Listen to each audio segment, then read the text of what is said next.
রাসূলের অপমানে যদি কাঁদে না তোর মন, মুসলিম নয় মুনাফিক তুই রাসূলের দুশমন।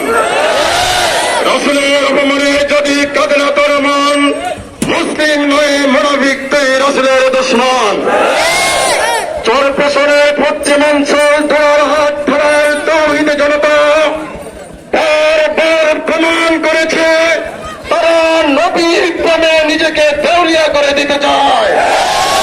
প্রিয় উপস্থিতি, প্রিয় আলেম ওলামা ঐক্য পরিষদ, আপনাদের দৃষ্টি আকর্ষণ করে বলতে চাই, আমরা দ্বিতীয় স্বাধীনতা যুদ্ধে এদেশে করেছে স্বাধীন করতে 1.5 থেকে 2,000 ছাত্র তাদের বুকে তাজা রক্ত ছড়িয়ে দিয়েছে।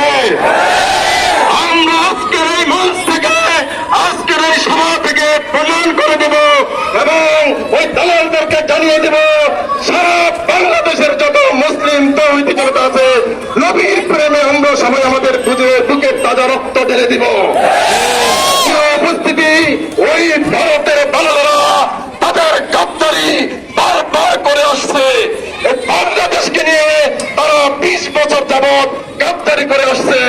স্বাধীনতার 50 বছরে এই ভারত গাদ্দারি করে, দালালি করে আমাদের আকাশপথ ব্যবহার করছে, কিন্তু বাংলার মানুষকে স্বাধীনতা উপভোগ করতে দিতে চায় না, দিতে পারে নাই।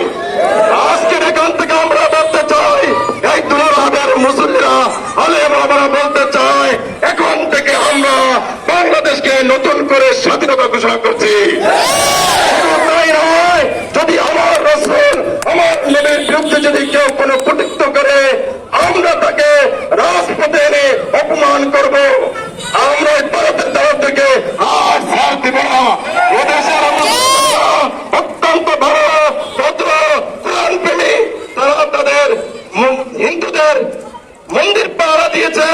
এটা আমাদের দুর্বলতা নয়, এটা আমাদের সরলতা মাত্র, আমাদের ইমানি পরীক্ষা মাত্র। আমরা আজকে ইমানের দাবি নিয়ে বলতে চাই, আগামী দিনগুলোতে যদি কেউ ওই ভারতের দালালরা গ্রেফতারি করতে চায়, আমরা তাদের সাথে